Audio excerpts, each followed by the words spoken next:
Welcome to everyone. Thank you for being here, as well as everyone who's tuning in to these ongoing teachings on the Madhyamika Avatara, that is entering into the middle way. It's a classical text by celebrated Nalanda Pandita Chandrakirti, whose main aim is to write a text that can assist people to begin to weigh the pros and benefits of entering in the middle way, and that is to understand the thoughts and views of writings of Nagarjuna's Mulla Madhyamika. Mulla Madhyamika is the root text how to practice the middle way, and it is felt and understood by many too hard to fathom the very cryptic writings of the middle way root text, and hence he, having read some other people's commentaries on that, and at the same time others who have reason to not understand them properly, he therefore were to simplify so that people can easily enter into understanding the thoughts and the views of middle way, knowing the danger of how many people are falling into the extreme ways, eternalists or the nihilists. These are the two views that we find, not only people who assert to certain philosophical views, but even without any philosophical views, people often hold very, very rigid, extreme views about something that are too antagonistic to the other, or people who hold the different views and then have this very divisive, deluded, dualistic problem. So middle way is how to find a way to not fall into those extreme pitfalls, but find a safe way, the way of the enlightened ones. They say the Buddhas, those who follow the teachings of the Buddha, the awakened one, their conduct should be non-violent. Why? Because it's safe. It saves lives. It harms no lives. It injures no living beings. It seeks not to injure anyone. Therefore, person conduct point of view adopts are non-violent. So non-violent conduct is a middle way. And philosophical view of the non-violent practitioner should be interdependent origination. It's one way of saying middle way. But interdependent means the middle way is dependent on what other two extremes are not possible, not tenable to choose. So therefore, there's no middle way that independently exists good. It chooses the safer road than the extreme other options. So therefore, what are the other options? People say, you're right, you're wrong, I'm right. And hence causes the fighting, conflicts. Try to prove I'm right and try to prove other wrong. In the meantime, the one who's right don't act like they're right. Act as they are more arrogant, more punitive. try to then they act violently. Conduct completely goes off the middle way. So the conduct become violent because they hold a righteous view, and vice versa. So that shows the danger of the extreme right and wrong view. Therefore, middle way is the interdependent origin. Everything is dependent on many causes and conditions. Nothing is innately right by itself, or tall by itself, or short by itself. It's only relative to what is tall, it is short, and so forth. So therefore, interdependent origination is another, I would say, term of middle way. So intellectual view should be middle way, because that's why it saves you from holding extreme wrong views. That stops us becoming fundamentalist, that stops us becoming nihilist, and then we try to compromise from our own side, to give up some, and in order to make peace, and then meet in the middle ground. When you do that, you can reconcile many problems. Even if other is completely unwilling to come middle way, you have. You're not a loser. You are not holding the wrong view against the other, and therefore holding the right interdependent view, you are less violent, more peaceful. So it corresponds with the view and the conduct. To assist these two, view and conduct, you've got to do meditation. The meditation is calm abiding and special insight. Whoever combines these two together will boost the ability to practice middle way interdependent origination as an intellectual view, as well as conduct that is non-violent. So we must understand that Chandrakirti is trying to address all of the above. This has 10 chapters, and we have gone through the first chapter in the last 2 sessions. In that chapter, he spent time explaining why the title is Middle Way, as we have just gone through. And then he pays salutation or homage to compassion as the cause of enlightened ones, starting with Shravakas and Pratyeka Buddhas, Bodhisattvas, even Buddha.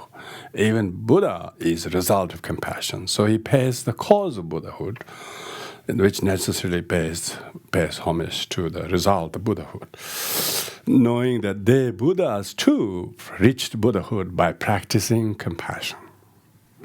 So therefore, Chandrakirti almost makes sure that he can eligibly write the rest of the text after paying due homage to cause of the Buddhahood, that is compassion, which is quite a breakaway from normal tradition of paying homage to some deities or some gods or whatever. But he instead thinks, even the deities or gods or Buddhas are all made out of compassion, so he pays homage to that. So those two are formality before any text, the title and and the salutation. And then main body of the text, he introduced the text by introducing the idea of 10 bodhicittas, 10 levels of bodhicittas. So each of the chapters are called as first bodhicitta, second bodhicitta. Each of the bodhicittas correspond to the one of the bhumis. The first bhumi corresponds to the joyous one. So a bodhisattva is often talked as the brave one, because to practice selflessness, very few do that. Very few take up that and able to do it.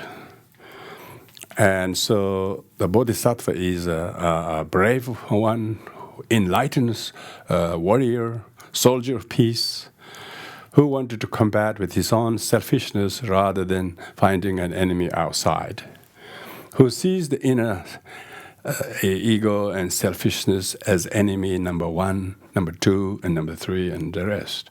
So until one overcomes that, there's no conquest of any enemy. So that's the bravest of all brave bodhisattvas, is the bodhisattva who wage war on the demonic hammer of the ego. So one who conquers the different levels of the ego is the different stages of enlightenment. So the first bodhicitta is therefore called joyous one, because if you have conquered your selfishness on the first level of the 10 stages, you will start practicing generosity. And your joy will come and will continue to come from your generosity. A bodhisattva is unlike ordinary who try to get. Bodhisattva who conquers this practice try to give out of compassion.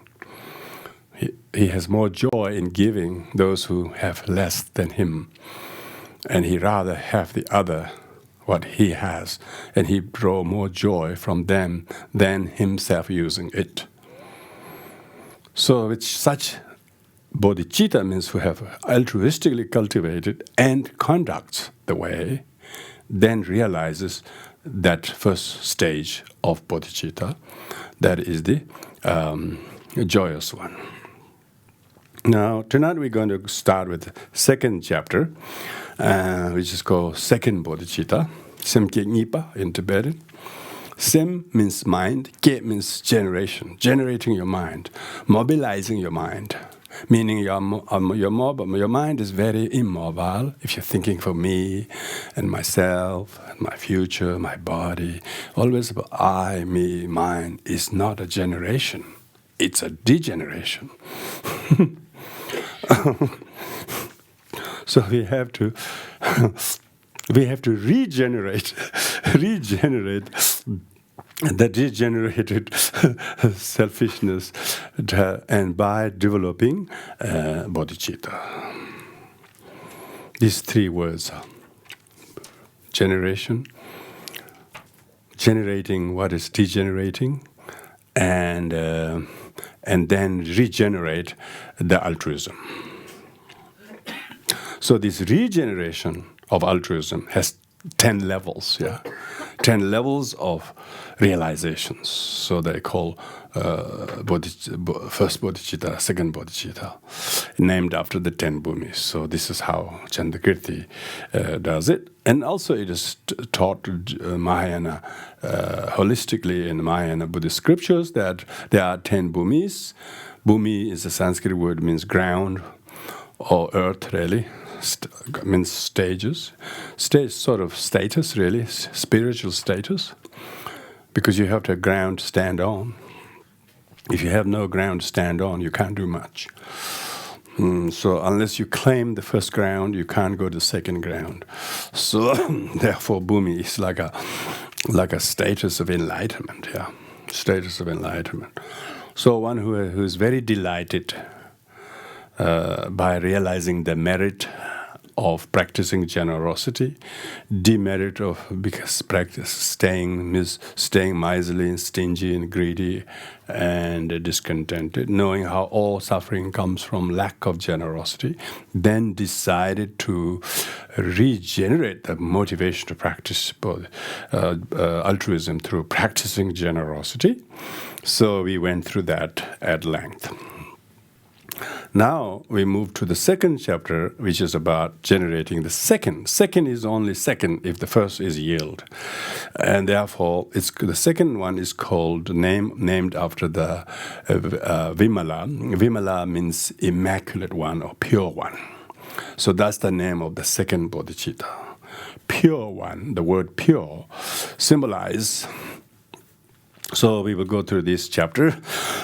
This chapter, we will be able to do it tonight because it's only 10 verses, and philosophically it's not very difficult.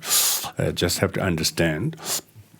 The first thing is that explaining at length the attribute of the what you call immaculate nature of the second generation bodhicitta.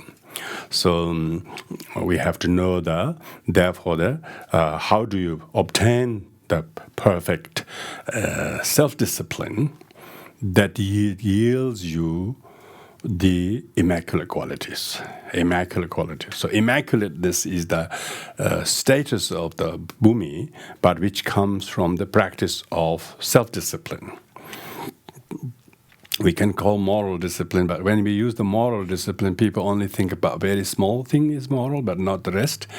So self-discipline is about entirety of things that one need to do, one need to abstain, one need to do that is benevolent. Not just abstaining few things, that's it, some kind of moral or something. No, it's more than that. It is not only prohibitive morality, but also prescriptive morality, as well as benevolent morality. Some people practice prohibitive morality well, but that doesn't benefit nobody, but it becomes cause of themselves to judge others. So that kind of morality is not immaculate, cause of immaculate state. That which has all the three facets, that is prohibitive, that means one restrains, as well as one prescribes. One restrains one and does the good instead of the bad. And not only that, the benevolent one is those two, without benefiting others, can be very dangerous. So benevolent is the one which actually comprehensively covers all. So the first verse, it goes to explain how do you obtain such a perfect self-discipline. Now, this is the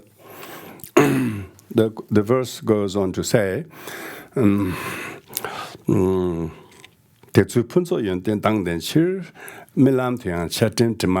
Tibetan, and the meaning is the quality of perfect self-discipline are theirs. So these are talking about the bodhisattvas who have reached the first bhumi. That is now they have been practicing generosity a lot, but now the qualities that they need to cultivate are perfect self-discipline. So they need to now go to acquire the self-discipline. Thus, so if they go to attain the perfect discipline, the perfect discipline refers to those three I was talking about, the prohibitive, prescriptive, as well as benevolent are theirs. Thus they spurn disordered conduct even in their dreams. So much so that they have trained to restrain by practicing prohibitive self-discipline, and by being useful and beneficial, doing a prescriptive self-discipline, as well as not only they restrain from some and do some good, but the good and restraining they do is actually dedicated for the benefit and ripening and maturing others.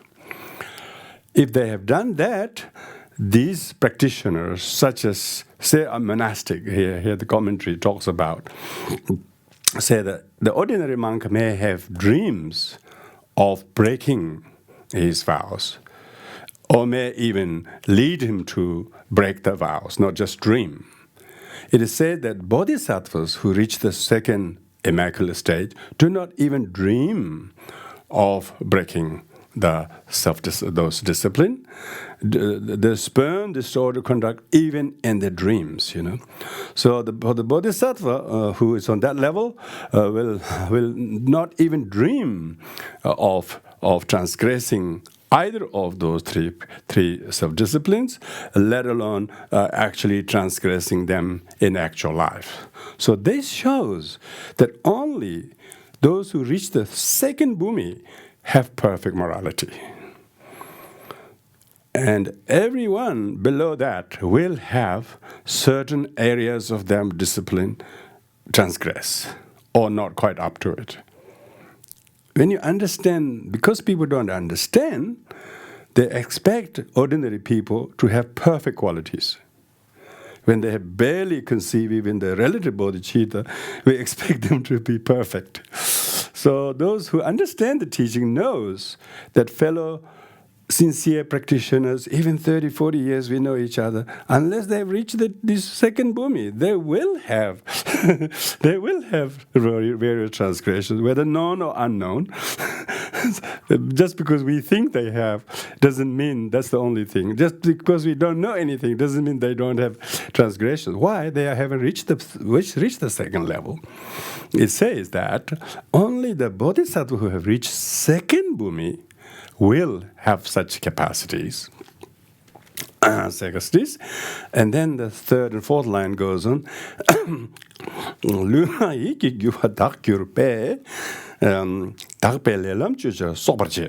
The actions of their body, speech, and mind are pure. So it means whatever they physically, verbally, and mentally do, they're all pure. Not pure in terms of what they restrain, not only pure in terms of they restrain, but what they do make good, but not only pure of those, but actually have benefit to others. Some people's morality become corrosive because it become cause of judging others and then throwing stone at others. So it's got no benefit. Their morality becomes like a cause of checking or dividing who's pure and who's not pure. That's not middle way. Those whose actions of the body, speech are pure, they practice tenfold virtue on the sacred path. Now, this beautiful commentary on this this tenfold virtue by Chandrakirti himself. So I would like to go a little bit on that because usually we only hear about what are the non-virtues. We don't hear about what are the virtues. So a bodhisattva who is on the second bhumi, or nearly about realizing that, they will be doing these virtuous ways. The first virtuous way is they restrain from holding weapons, arms. Physically, they don't use such things in their possession, and they don't have any ill will. And they're very soft, they're very gentle, and they're very compassionate, and they're very, very kind and tender to all living beings. And they promote happiness and compassion and peace. So that's exact opposite of killing, yeah? Opposite of killing. So those are the virtues, bodhisattvas who guard their body, speech, mind, engage in that first virtue of we can call being tender and loving and kind, because opposite of killing, yeah, non-violence. Basically, it's non-violence. So what are we talking about non-violence? Second is, instead of stealing, the bodhisattva practices contentment with whatever he has, whether it's material possession or things, everything. They are very delightfully contented. They always be grateful for the things they have, and they lovingly talk about the things they have as a gift and kindness of others. And they are very careful about harming or misusing anyone's property, from small things like for small items to big items. They will never covet them. They will never possess them. They will never try to use them. They will instead. They will go and protect even the things of others as if they were their own things, without letting them to be ignored or abandoned. So they will never use anything that are not theirs, and not even food or things, but they will look after everything that is not theirs as if that was others, with great care, and look after them. So that's the virtuous way of the bodhisattvas, quite opposite to the stealing. So the third is about the bodhisattva has ability to contain or restrain his own desire, and therefore contented with his own relationship, say if it's a lay person, with one's own partner, and very, very joyful of the partner or wife or husband they have, and therefore always see that person as the thing that brings great sense of contentment to their companionship, and do not eye or do not covet any others, either because of their others partner or even not others partner. So one actually learns to exercise restraint one's desire, and therefore always contented and guard and mindfully restrain one's desire, not only in terms of people, but also in terms of everything that one sensorily seeks to find. One has a great sense of moderation, great sense of contentment that oneself has, and one doesn't covet the things or desire the things that are not one's own. So these are the three virtuous ways that are pure of the bodhisattva, that are mainly to do with the physical. Then the second is the virtuous ways of the speech. The bodhisattvas always speak what is good to tell, useful to tell, timely to tell, and tell what is proper way to tell. And even in his dream, he would not tell things to upset others, to confuse others, to lose people's faith, to change people's good thought by telling them some other things. He will never tell things that will confuse people or misguide other people. So the bodhisattvas always is very careful what he says. What he says is useful, truthful, beneficial. If not, he will not. So that's the first. That's telling the truth, useful. I think word telling the truth is not sufficient. Telling what is proper in time, place, manner, purpose, and objectives. Then the second of that, which is the fifth of all in line, is the bodhisattva never causes schism. He causes instead mediation. He tried to bring people together in harmony. He does not cause the disunity. He doesn't widen the gulf of misunderstanding of people by speaking bad things to each other, but speaking things in order to bring them together. And even if there are some things, rumors, but one doesn't talk that to that or anyone else at all, because to do that, one knows it is spying. It's like it will be causing disunity and unfriendliness, and therefore bodhisattva is very good in exercising restraint from what he does not say. And those who are in very good harmony, he rejoices them. He does not cause any division in them. And those who are not in harmony, he finds a way how to not worsen their disharmony by doing whatever one is doing. But what can one do to de-escalate their disharmony? Bodhisattva, therefore, is very mindful of what he says that may widen the gulf of misunderstanding, or that may instead improve the quality and not widen the gulf of misunderstanding. So the Bodhisattva conduct very, very pure, wholesome way of the speech.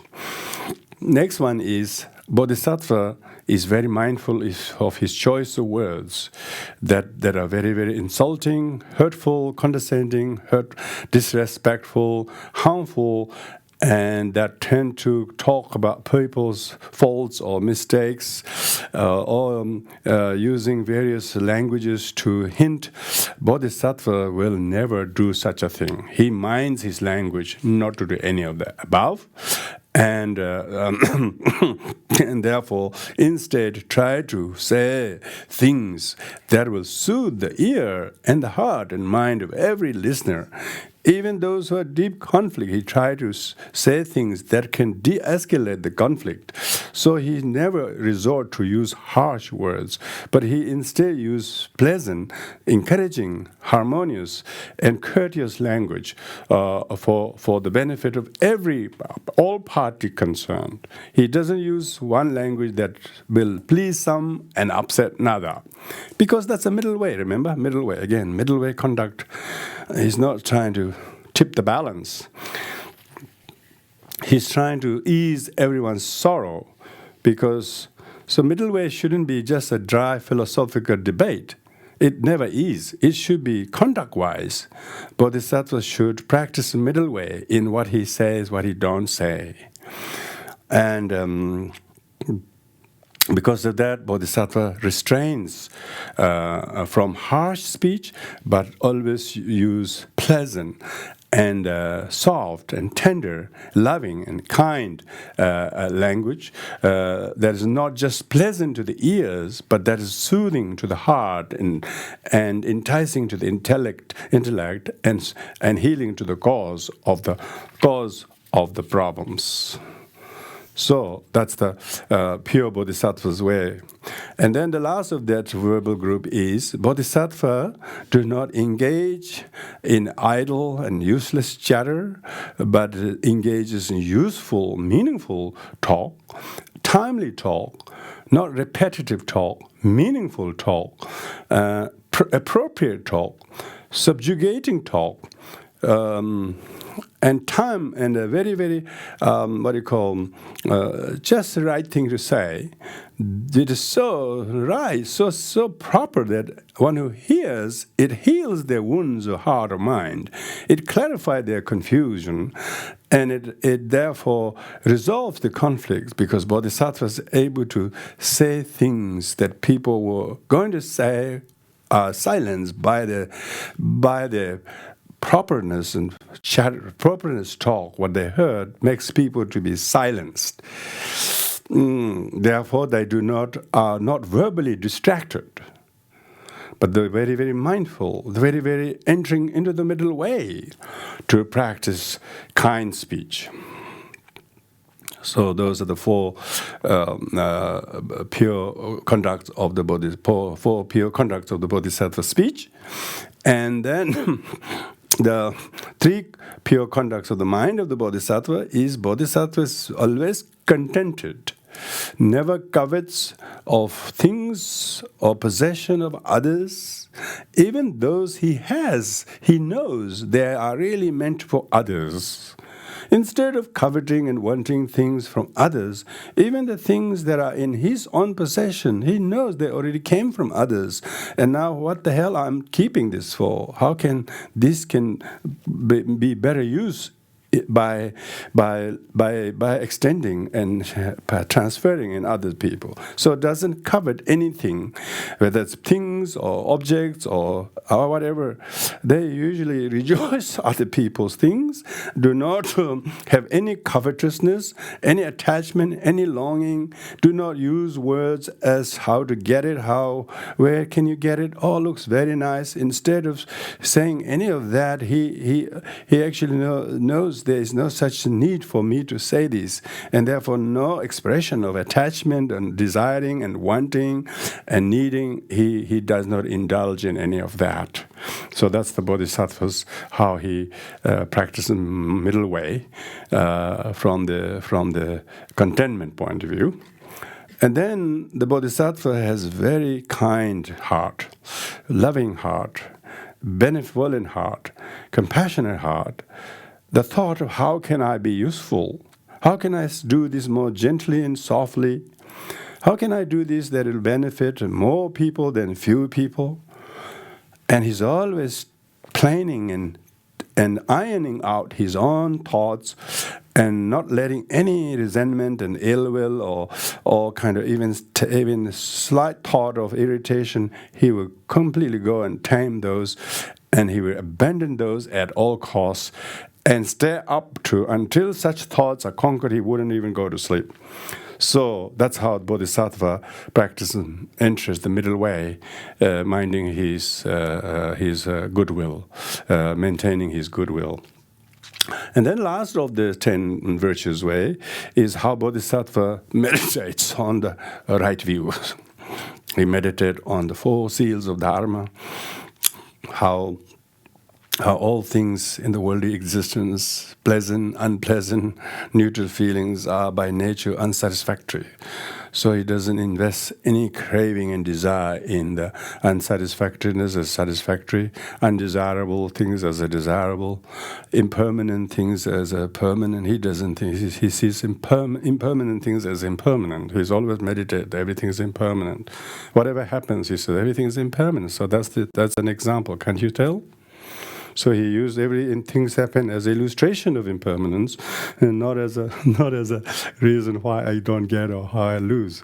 Oh, because everything's impermanent. So what's wrong with that? So he used the right view to authenticate everything. So because he always entering in the middle way of the right view, and the Bodhisattva sees very, very clearly the distinction between between what is proper and what is improper in terms of view. And because he doesn't hold any wrong views, he is always in a meditative state, pure meditative state of right view, what is insight meditation. He sees all things as illusion. He doesn't see as anything real that happens this way or that way. Therefore, he couldn't be sort of pendulumed by this happening to become that or that happening to that, because he sees all things are transient and impermanent, illusion-like. Even the great victories are impermanent. Even great losses are impermanent. They're all illusion in the first place. Because of that, Bodhisattva was always meditating on the form of seals of the Dharma, characteristic of all phenomena, the being signless, emptiness, wishlessness, and so on. So therefore, the Bodhisattva is able to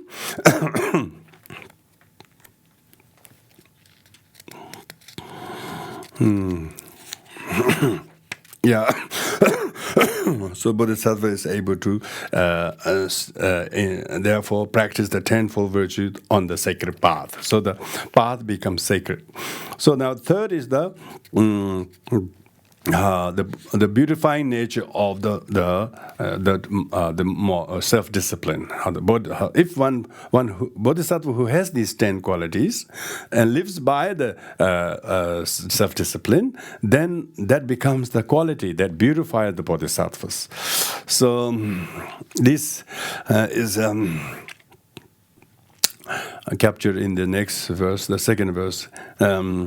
Indeed, their path of virtue in its tenfold aspect that we discussed, those 3 of the body, 4 of the speech, and 3 of the mind, all together from gross to subtle. The reason why we list in that order is first you deal with the grossest form, then the speech, which is the middle, and then the mind that is most subtle.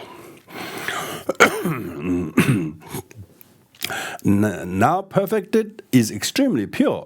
So all of them become very, very pure. They don't do those disciplines to impress others, to get respect. Some of the worldly pseudo self-discipline becomes like that. Their outward show of doing good, they do so to attract other people's respect and honor. And that's not extremely pure. That's just like artificially pure, pseudo self-discipline. It's now extremely pure. So that shows that there are many levels. That some looks pure, but they're not pure. Physically, many observe discipline. Very few observe the mental disciplines. Outwardly, easier to show the discipline. Mental discipline of the contentment, right goodwill, and right view is harder than just pull the social discipline of the body to as if that's extremely pure. No. So that's why the 10 are not listed randomly in the sequence. They're deliberately listed because the most first earlier ones are the physical ones. Second Lord is the verbal ones. And the last but most subtle one, but nobody can read except our own self, is the mind. So one has to be perfectly pure, extremely pure of the last three, on top of the other seven, of course, consistently.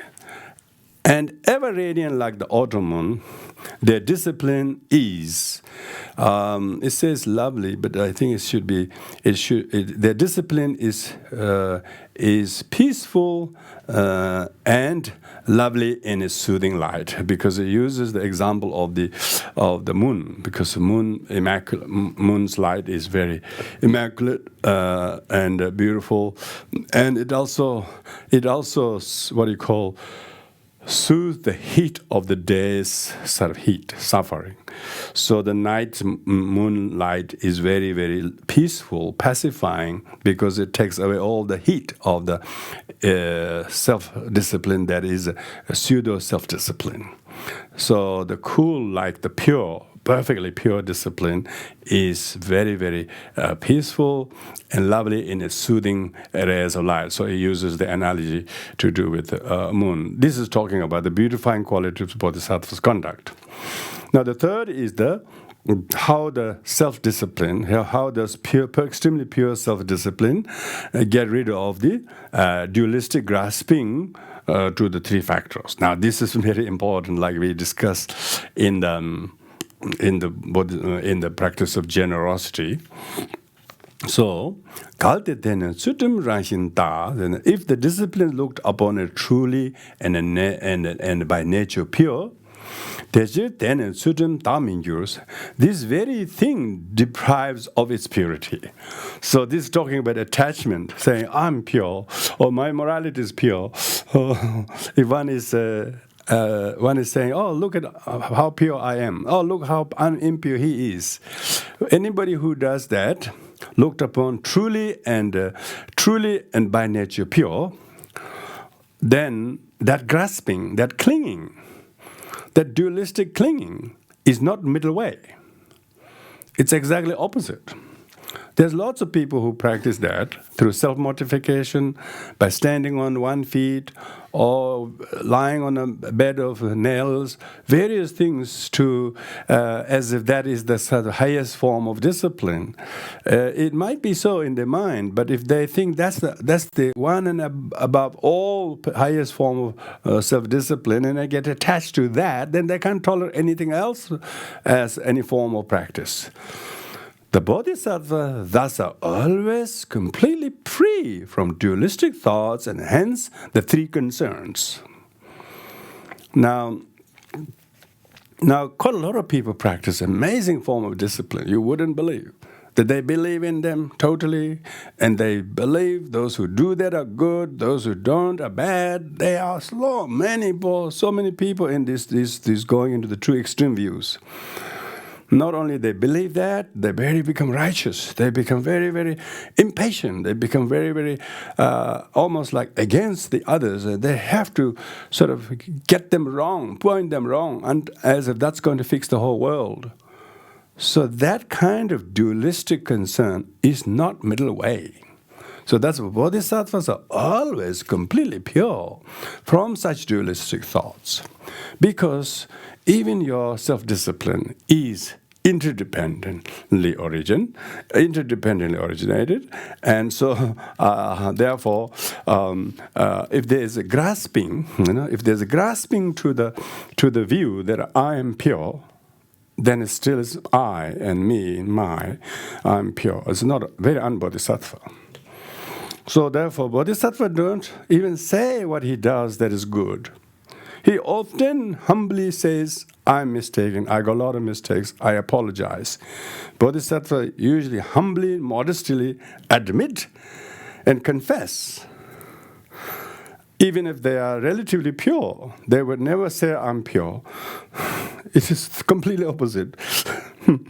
Even having a trainee bodhisattva would know that's the way to conduct, But the unrealized person will be very attached to their particular form of practice, whether it's whatever. People think they may abstain one thing, and they think better than others.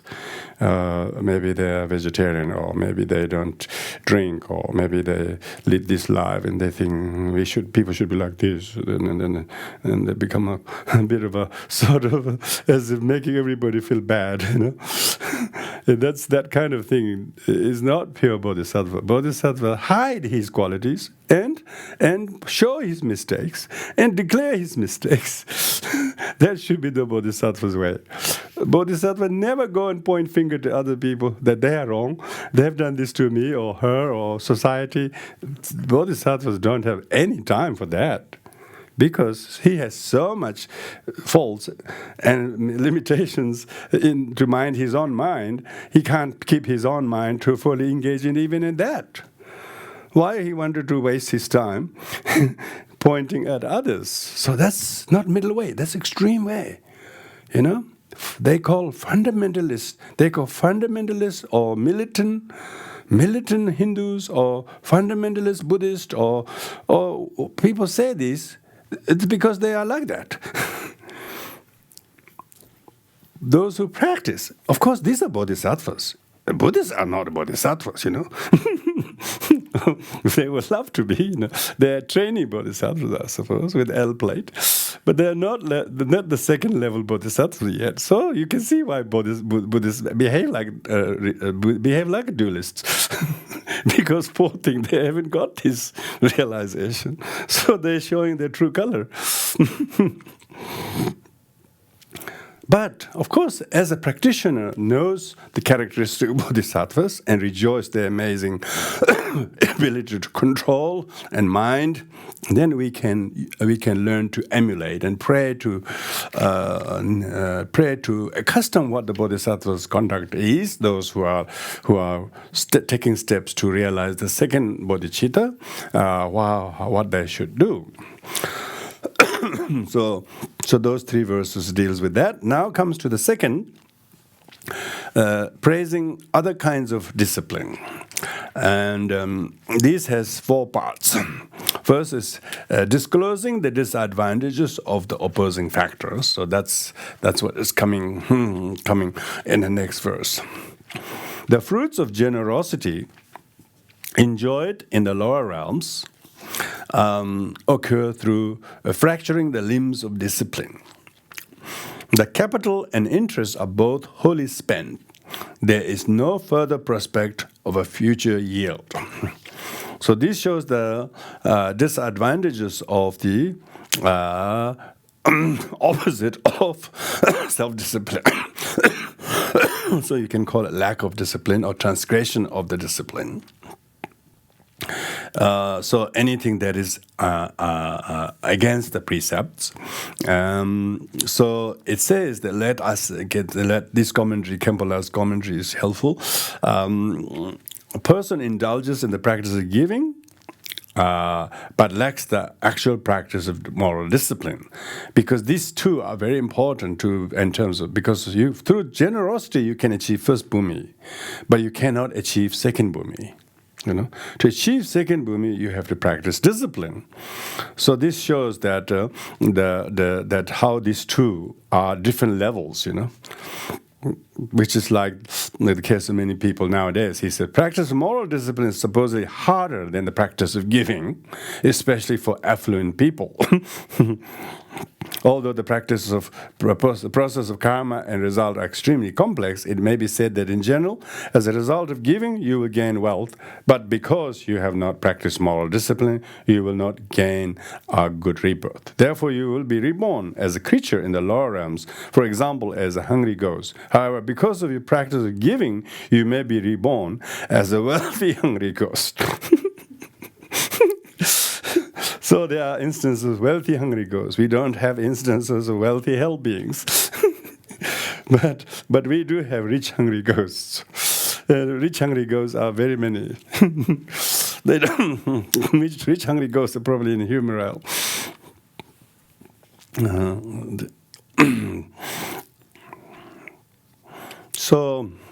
So it's talking about the difference between.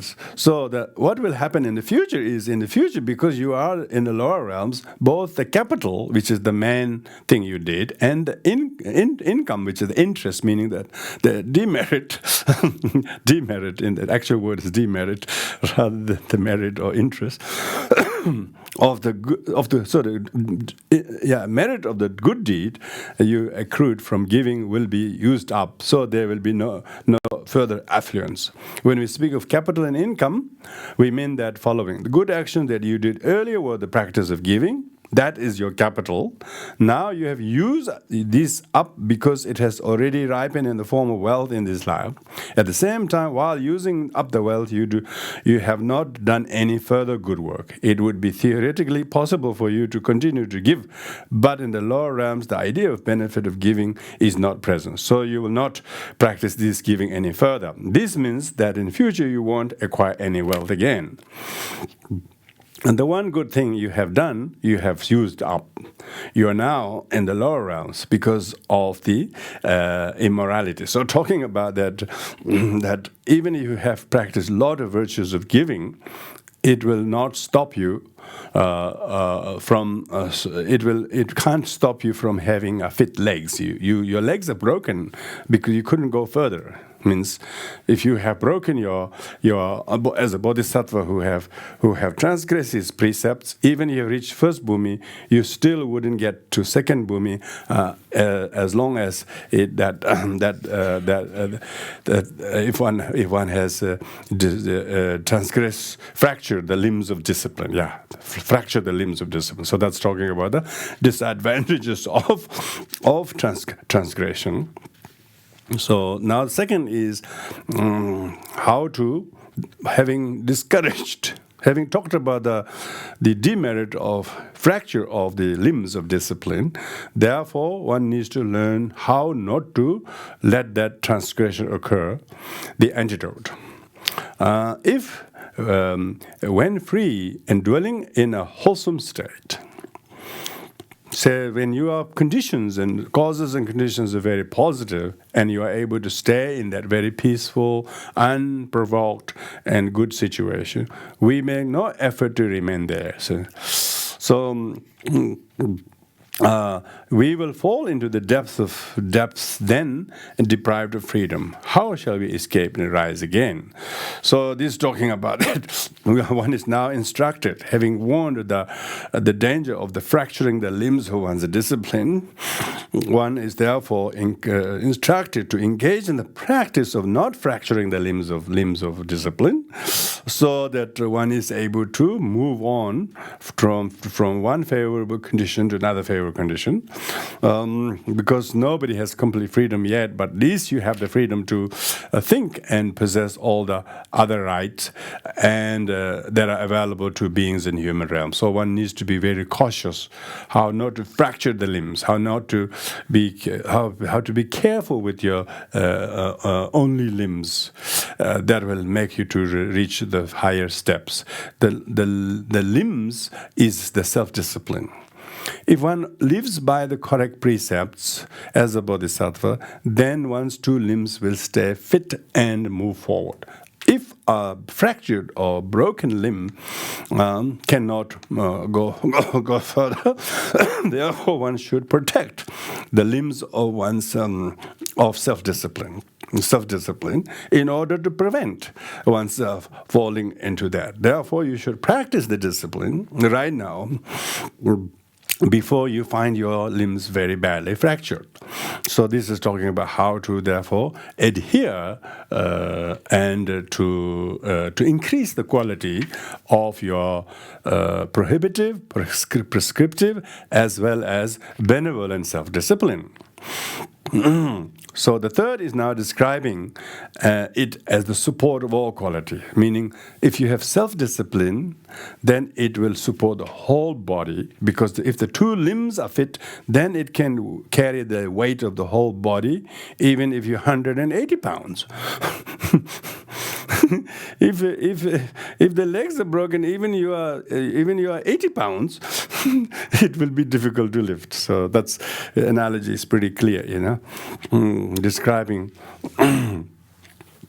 Teshirgeve jimbe tamzenes, thus having set forth generosity, the conquerors went on to speak of discipline.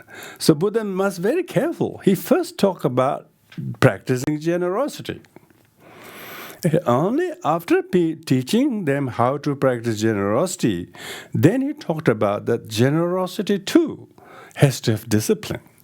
Generosity too has to avoid the 32 impure generosities in terms of motivation, in terms of object, in terms of material, and so on.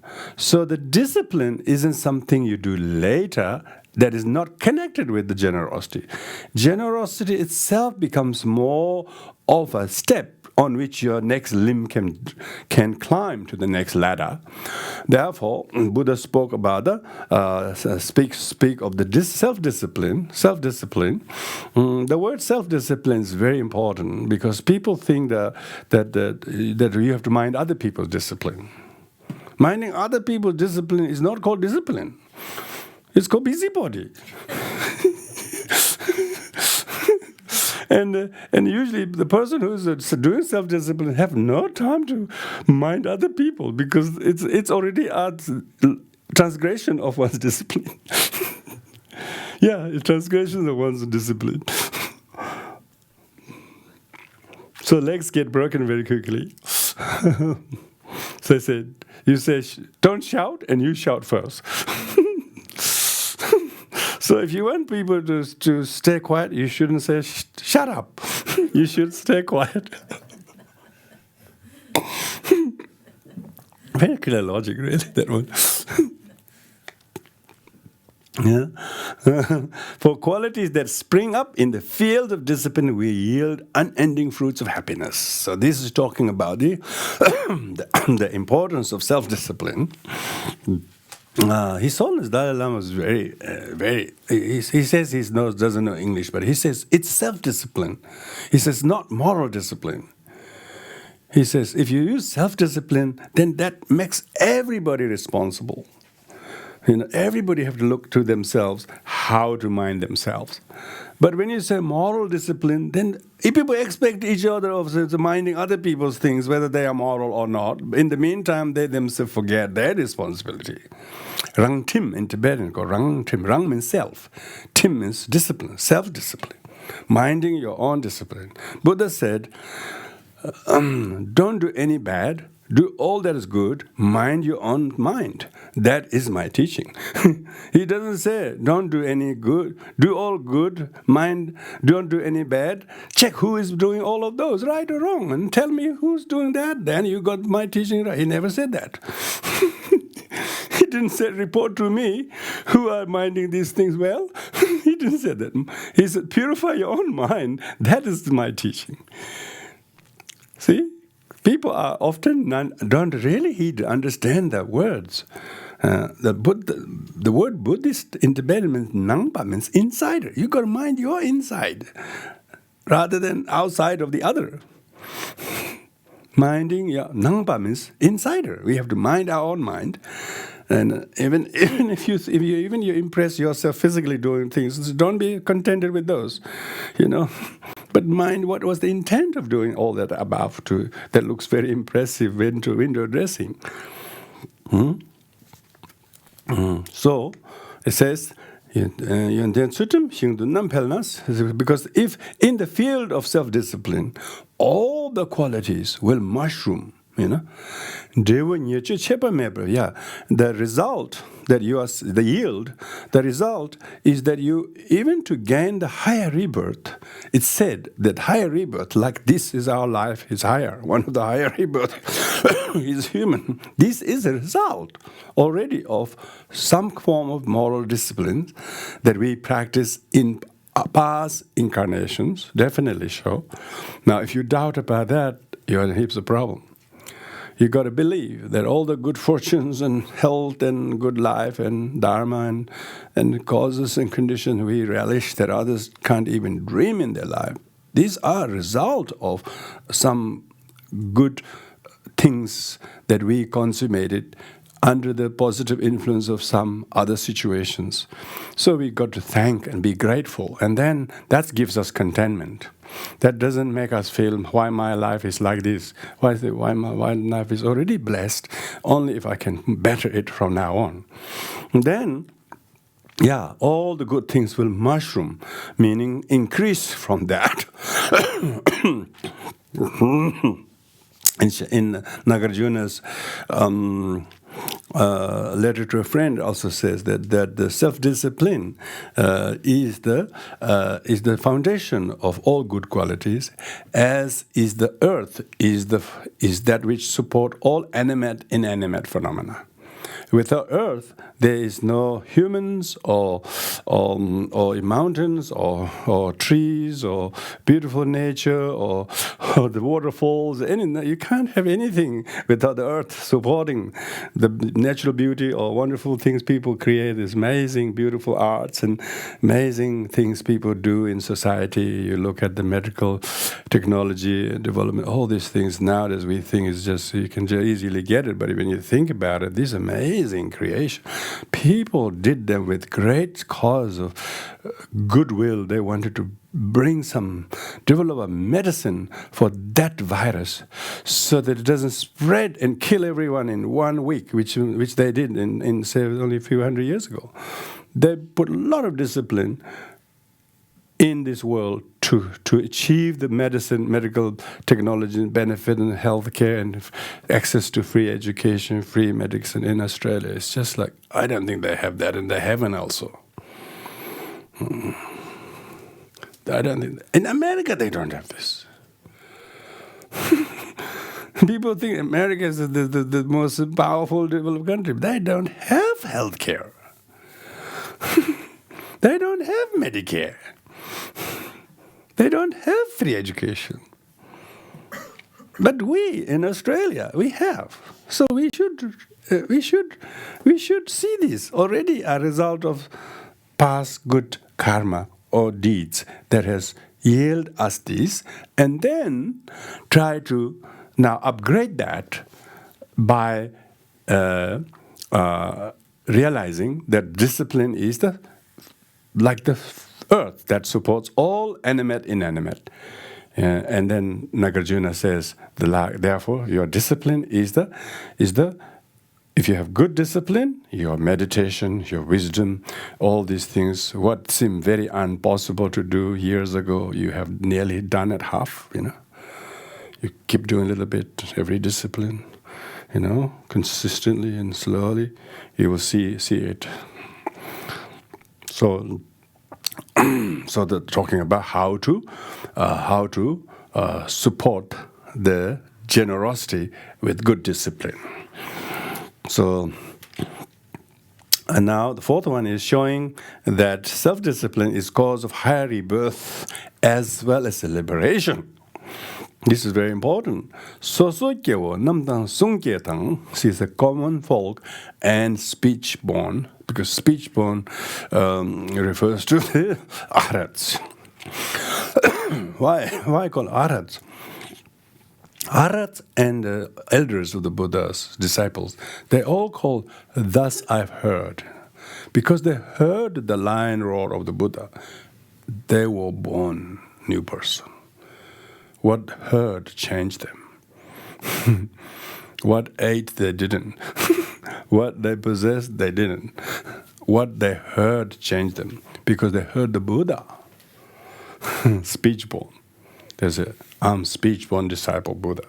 It's sungke, beautiful, So sungke tang. Ordinary people are ordinary people. But those who are ordinary, but as soon as they heard the Buddha and his teachings, they are born again as a new person. I mean, if you compare yourself a few years ago or whatever, you can see there's so much shift and change in your attitudes and thoughts and things like that. And we are doing that. We are listening to these teachings so that we can give birth, so that we can enter the middle way. What makes us the middle way, is even the sheep, the flock, listens to the shepherd and don't wander off in that way, in the gully.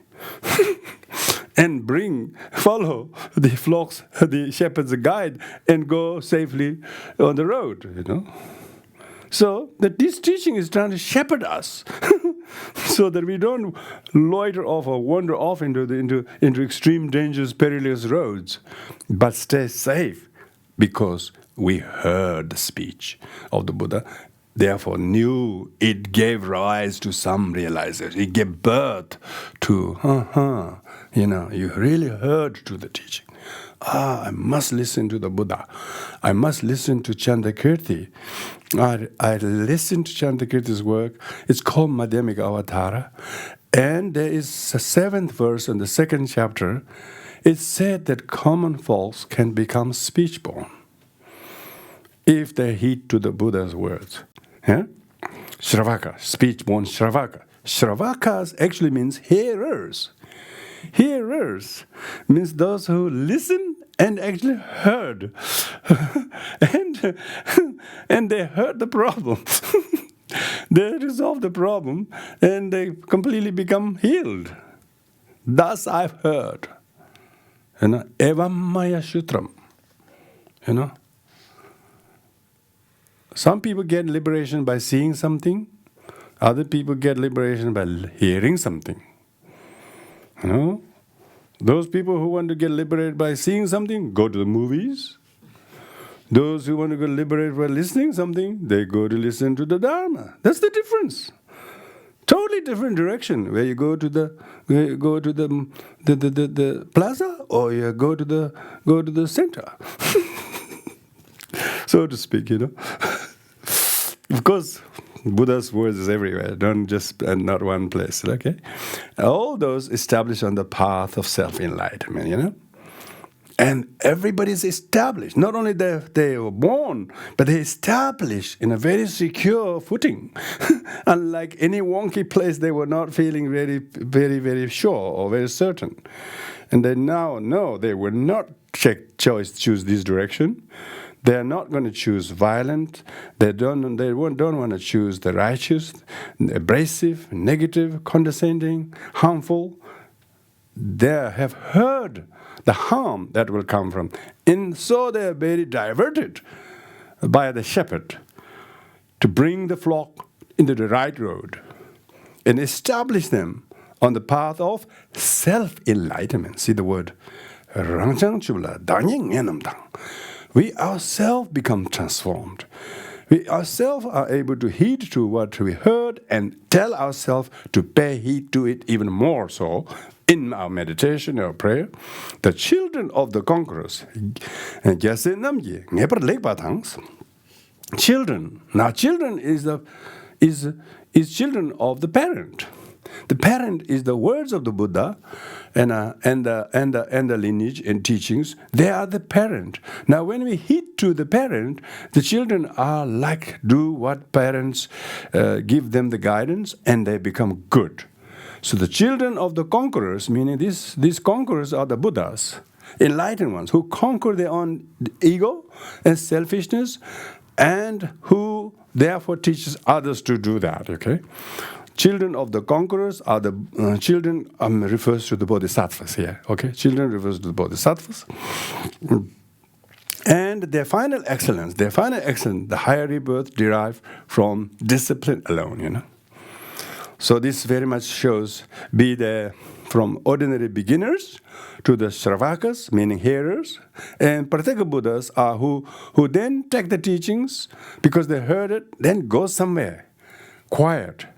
Pratyeka Buddhas doesn't mean a different kind of body shape or different color or different. It means they mind their own practice and choose their quiet space and not mind anybody. Just go individually.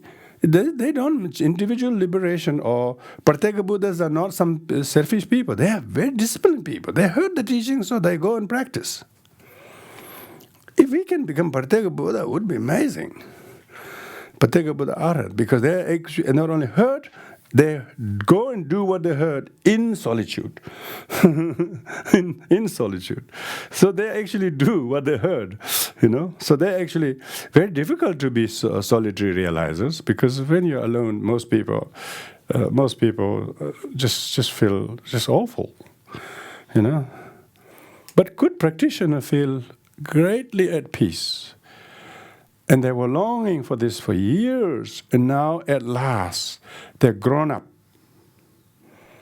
to give themselves a time to truly rehear the Buddha, replay the what they heard the Buddha, and meditate on them, and then try to understand and relate to their life, and then bring a new person who no longer is fidgety, no longer is distracted, who no longer is craving or longing things or people or places, who actually is able to resolutely remain in solitude and therefore relish all the virtues of solitude.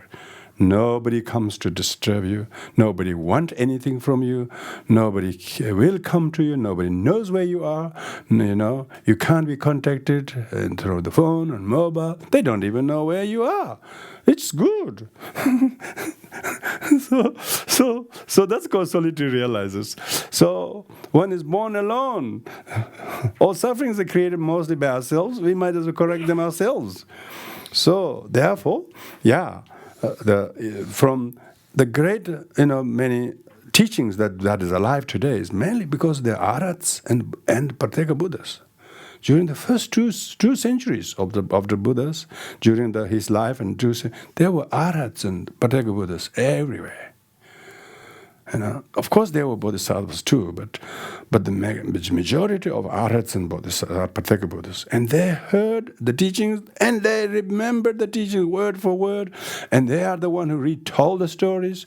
They told the stories again and again and again. That's what they said. Thus I heard, and they never say as what they know. They only say what they heard, because what they heard changed them.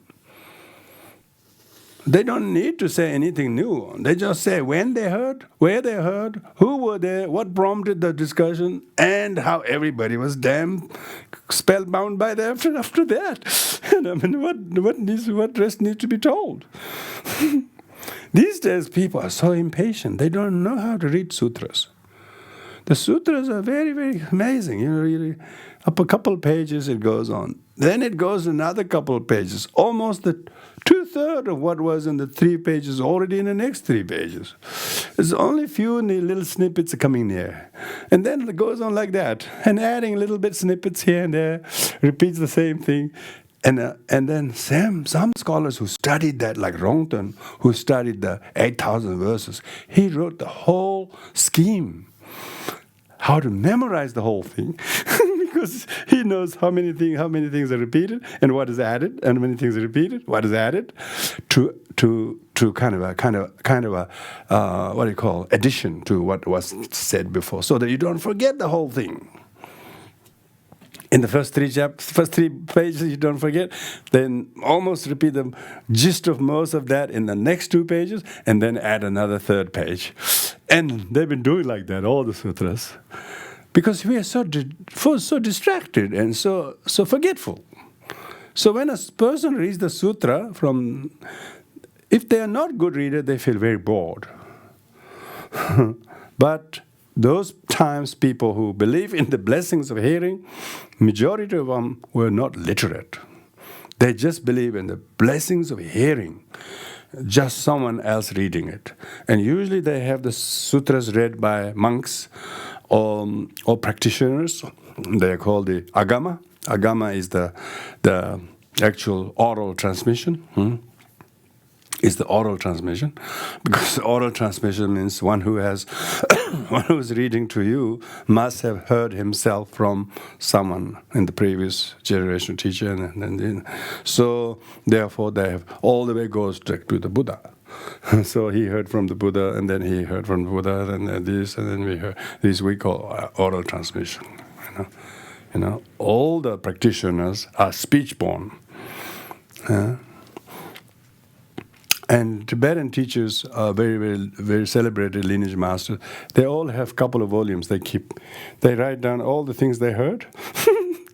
They heard which texts, read by who, where, when. They have all this list of the books called Tobik or Senyik, what they heard, the letter of what they heard. So a list of all the things they heard teachings on, and then they talk about the lineage of the teacher and his teacher, and therefore they authenticate the lineage. They said, this is I heard from such and such, and I'm told he heard from such and such, and these are the texts I heard.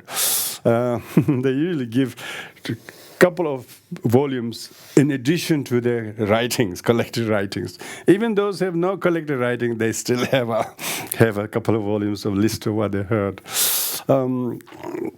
So I think they're referring to this beautiful idea of giving so much power to the words of the Buddha. Because every word the Buddha spoke came from realization, not just try to impress people, or not as a poetry, or not just because of a reading of a national folk festival where you want to read your poem. They're not that sort of thing. Even that get read a few times is good. Printed a few times and so on. But those who really heard the Buddha, the drop of the water keep falling causes some kind of mark on the rock even. Yeah, everybody who heard will change. That's what it's talking about. Because their discipline were molded by what they heard from the Buddha. Yeah? Not because they heard from the dad, not because they heard from the religious doctor, because it came from the Buddha. And every time when they check it, test it, examine it, it has so much truth and so much wisdom and compassion and power to make us different person. And people who heed to that will be healed. That's what it's talking about. So, and if you wish to gain higher rebirth, it will come from that. In order to become a Shravaka, you must have this self-discipline. It is important, therefore, all cases that we have completed praising other. Completed. So this moves us to understand that whatever good discipline that includes the three disciplines we talk about, prohibitive, prescriptive, and benevolent, then you will find whether these are pratimoksha or bodhisattva or vajrayana or whatever it is, they all gel well. Now the third is how pure self-discipline is illustrated by example. By example, by this the verse number 8, the ocean and the corpse do not remain together. So you can throw a corpse in the ocean, and whether it keeps it there and takes it deep down, or it will just push into the shore. That's what it's talking about. So there's two.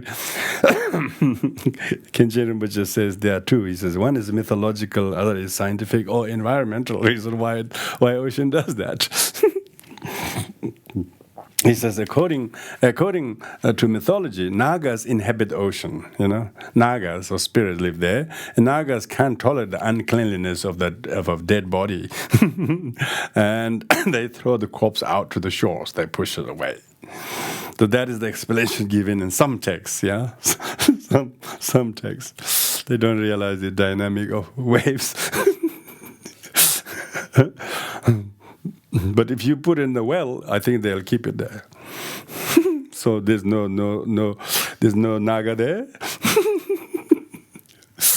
If there's naga in the well, they should just eject the whole body, isn't it? There shouldn't be any body of the rotten rat in the well. Naga should throw away. So there's a little bit interesting thing. That's the explanation there. But in this case, no explanation is given. He says Karamba doesn't say that. All that needs to be said here is the ocean does not retain corpses that are washed out. And in the same way, good fortune and calamity do not keep company. So So if you have good fortune, and calamity and good fortune do not go hand in hand. They are opposites. If there is luck, there is an absence of misfortune. If one is unfortunate, there is no good fortune. This does not. So this goes for all opposites, not just to the example. Day and night do not abide together. In the same way, moral practice and immoral activity are opposite. Therefore, they do not gel together. A bodhisattva on the second bhumi. So this is talking about bodhisattva. We shouldn't think about this in ordinary people. Bodhisattva on the second bhumi is deeply involved in the practice of self-discipline, that he has no room for immoral activity. He abides in the moral discipline, which is the opposite of immoral activity. Therefore, his moral discipline is pure. If one's moral discipline is not perfect, moral or immoral activity may sometimes coexist. Yeah, so because those people who haven't reached the second bhumi will be very moral, very proper in certain precepts, but completely opposite in some areas. So that's expected. Why? Because they have not yet reached the second bhumi. It's not that they are all round bad, Sometimes you may be in the middle, sometimes lucky, sometimes unlucky. Also, between day and night, there are joining times of dawn and dusk, and there is neither night nor day. So Kempala uses the example. There is a dusk, there is a dawn period, and neither day nor. So there will be some practitioners who has a very like a daylight type of virtues, moral discipline, but also night-like aspect of discipline. They are still struggling. Why? They haven't reached second bhumi yet. So we have to be kind to each other. If not, we become very impatient. We can't tolerate. That shows people haven't heard. If they heard, they will be born new person. Remember, if they heard, they think differently because they heard, these are the characteristics. However, if your moral discipline is completely pure, there is no possibility of immoral activity. This proves that there is no immoral activity on the part of bodhisattva on the second bhumi. Yeah, you have to have reached second bhumi to have perfectly well-rounded pure discipline of all three kinds, and his moral discipline is pure. So that very much highlights what is this moral discipline, what are the advantages if you practice, what are the disadvantages, morals fractures your limbs, and how impossible it is to have perfectly pure morality all rounded until you have reached completely the second bhumi. So, this having covered that, now the fourth point is classification of the concept of Shila Paramita. Paramita is perfection of transcendental wisdom of self-discipline. Yeah. So this is, I think, coming to the point which was highlighted. Kanshi kanki kanla ponjeba sumde mikpa yona tsutum te. He says. So here the translation is not quite literal, but it has got the point: restraint, the agent, and object of the same. So it's talking about the act of restraining, and the person. Agent means person who is doing the restraining, and the object meaning against, like say, harming other beings physically, verbally, mentally, or whatever. Same. So the subject, the object, and the action. That's what we're talking about. So if one is restraining from harming someone, that's the object. The actual restraining of harming is the restraint, and the one who's doing is the agent. Yeah? All discipline observe with these three thoughts, so which means we objectify these three individually, is said to be a perfect worldly deed. Yeah, worldly deed. Worldly people. Samsaric people says who did what to whom. Always say that, But when these three are absent, it transcends the world. The enlightened ones who reach this second bhumi do not mention, I did it, or who did, to whom, what. The moment you say it, you've blown it away. Because it is I, me, and mine, or that kind of objectification is not the practice of the perfection of transcendental wisdom, self-discipline. It is the worldly. It's the worldly. It's the mundane. Mundane people talk about who did what to whom. They don't realize how interdependently originated that thing is. Hence, there is no doer that independently is the doer, whether restraining or helping. So this is what we call the paramita, perfection of wisdom. So Kempola explains this is applied in the same way as was applied in the perfection of giving. The only difference is that in the case of giving, it is easier to recognize three factors: giver, gift, and recipient. In the case of moral discipline, what are the three factors? Moral discipline, usually defined as act of restraining from committing non-virtuous actions. So let's say that is the restraining act of the action itself. There is the sense of abstinence or refraining from doing something. So that is the act itself. Therefore, three factors is the abstainer, the agent. In other words, the bodhisattva who practice moral discipline is the abstinence, which is actual act of moral discipline, and the thing abstained from the object are the same. In the case of not killing, for example, the abstainer is the bodhisattva, action of not killing is the abstinence, and whatever is not killed is the thing that is abstained from. So that's what worldly would say that. When you direct conceptual thought towards these three factors while practicing moral discipline, that constitute the worldly perfection of moral discipline. The worldly would say, oh, he didn't hit him, or he didn't drink alcohol, and therefore he kept his vow. And so worldly would say that. That the bodhisattva who practice, they don't say that. Because for them, they don't objectify these.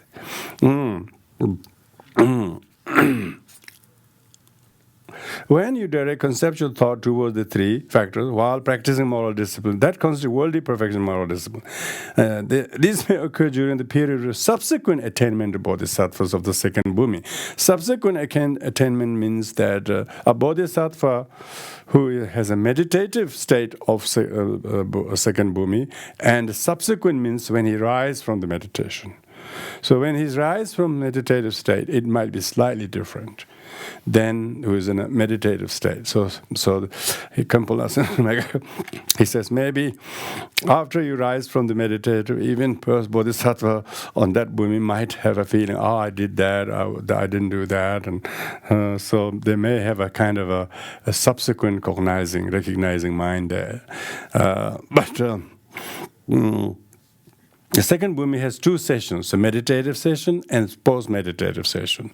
In the post-meditative session, bodhisattva may have conceptual thought about these three factors so that his moral discipline will be worldly. So if he's talking at the subsequent to his talking about, oh, my discipline is this good, or that was that good, then he's back into the norm, worldly level, So he's lost the meditation. During his meditative session, he realized the emptiness of attachment. During the actual practice, he meditated on emptiness of the restraining, and act of retraining as truly existent. It doesn't mean the bodhisattva post-meditation will have to lose that. There must be different cases, I'm not sure, while one who has not yet completely realized post-meditationally that probably hasn't quite realized fully the actual, the second bhumi. In other words, he has no conceptual grasping of the three factors. The bodhisattva don't remember what he did. Don't talk about what he did. He says, I crossed this river last year. because he never was then him, now also not him. Never was the river there last year, nor was the same this time. So therefore, bodhisattva don't say, I crossed this river last year. If he did, he's not a bodhisattva. see, only the non-bodhisattva have post-traumatic stress disorder. Oh, he did this to me last year. Oh, how can I punish him? How can I get even? All these because person is still attached, still have objects there, subjects there. I, poor me, is there. So that shows poor cranky sentient beings. They make the noise because they're telling where the problem lies. Of course, when you haven't reached, you tell where are you or not. I'm here. For the Bodhisattva, they don't say, I'm here in latitude such and such, longitude such and such. There's no I that is .comable. You can't .com I. It's name of place and the name of geography or rivers, people .com it, or names of organized. You can't put yourself .com. You're not even a dot. So, talking about forgetting the idea of I, who is pure. That's really is the important. Amazing realization. It's therefore you don't see the opposite, who is not pure. It's only relative. To think I'm pure, they are not pure, impure, is extreme, not middle way. One who has entered the middle way don't have that conceptual kind of distraction. So with this, we have now explained the actual superior nature of the Sila Paramita, which is the transcendental wisdom practice of self-discipline. Now, the second and the last is the second, because at the beginning of the chapter it says there is a beginning of the chapter it talks about the explaining the attribute of the perfection of Sila Paramita, and then second is summarizing the attribute through etymological explanation. Etymology is the Sanskrit etymology word Sila.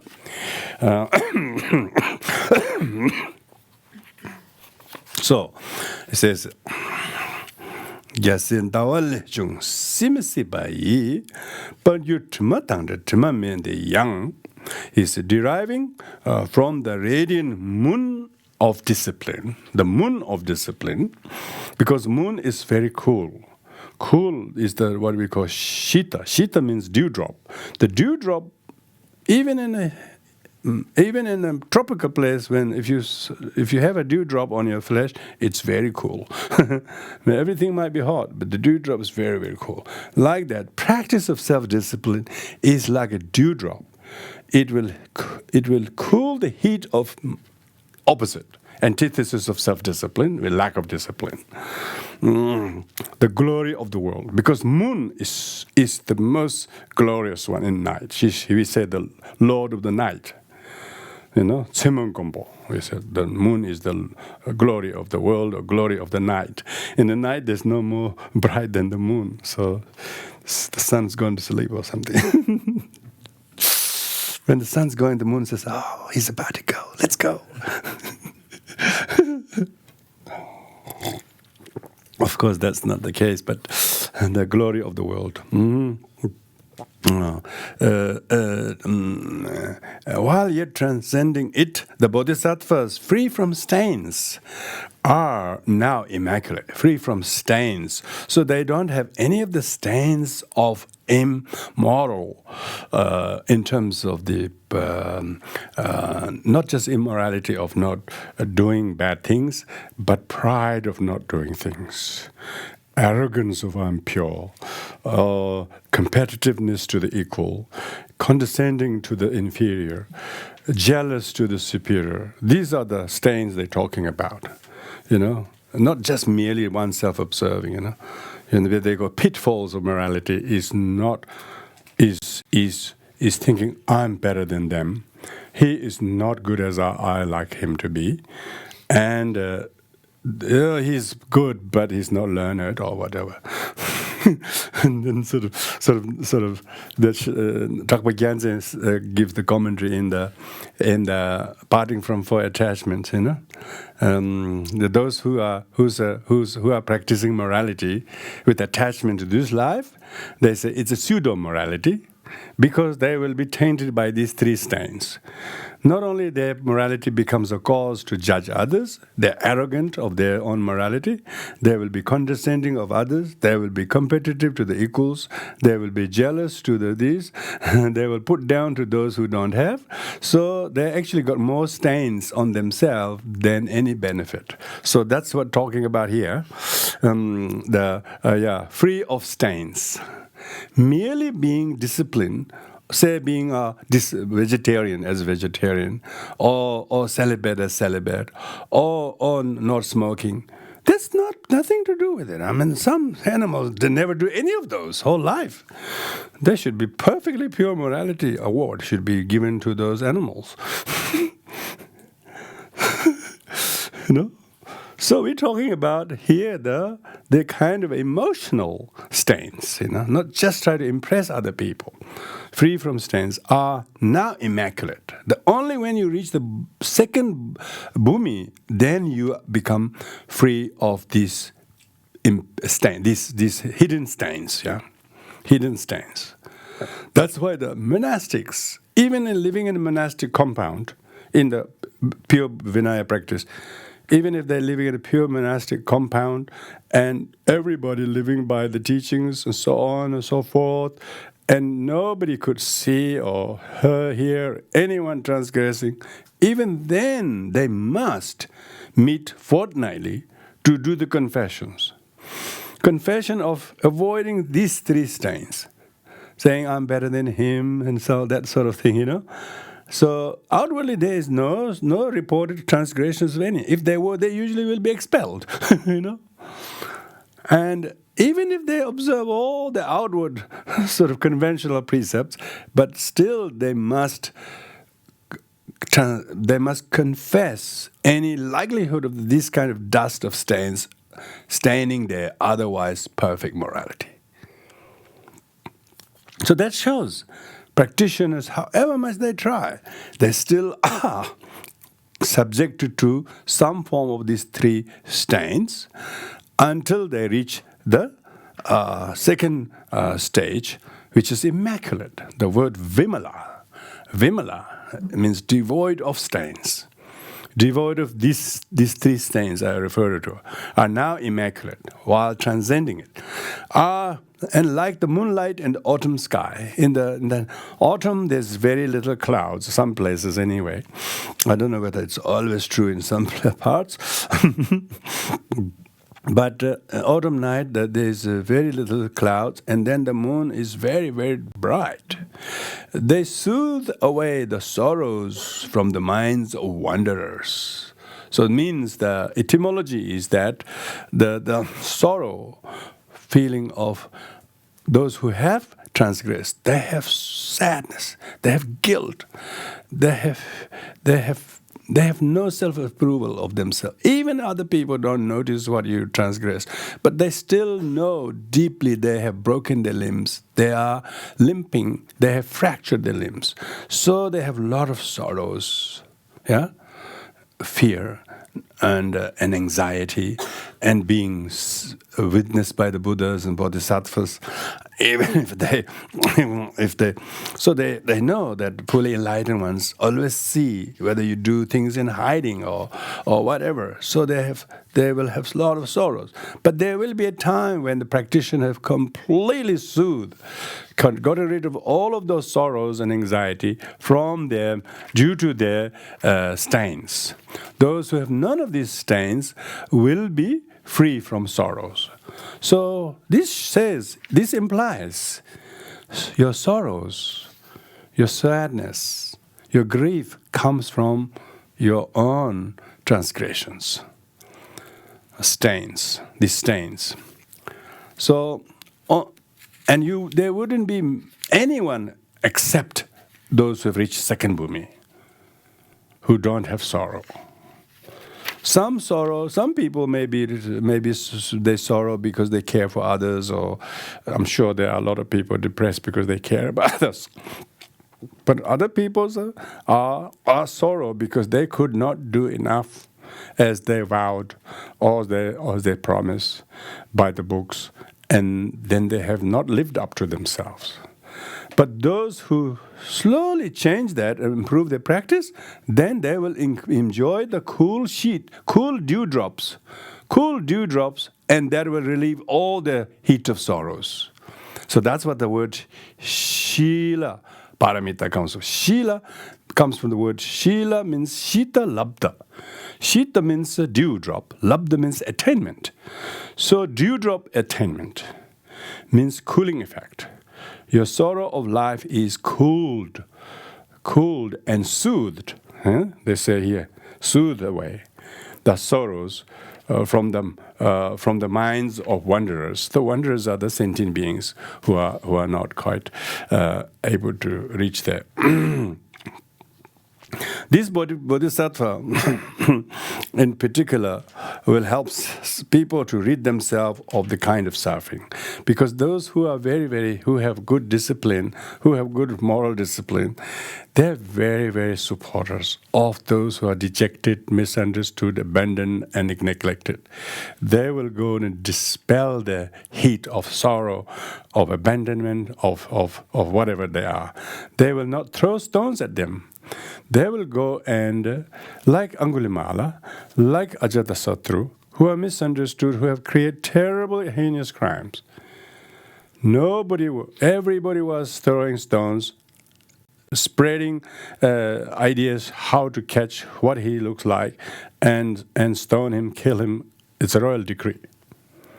But only did the Buddha, dispel his sorrow and fear and anything, and then embrace them. Yeah, just as the moon's rays dispel heat, the bodhisattva who have reached second or higher bhumi will embrace the one who is dejected, rejected by the world, and therefore have no opportunity to soothe their suffering anywhere. I mean, in many ways, Jesus' act of forgiveness is like that, It's like that, Anyone who forgives is like that. Anyone who apologizes out of goodwill and good kind is like that, because it will completely solve the problem and ease the sorrow and conflict, and the moon's rays will just, dispel the darkness and cool the heat of the daylight sorrow, and so on. So that is how Bodhisattva help human beings, and that is why this stage is likened to the moon's rays. And hence we have covered the second chapter or second bodhicitta, which is achieved through the practice of unstained practice of self-discipline.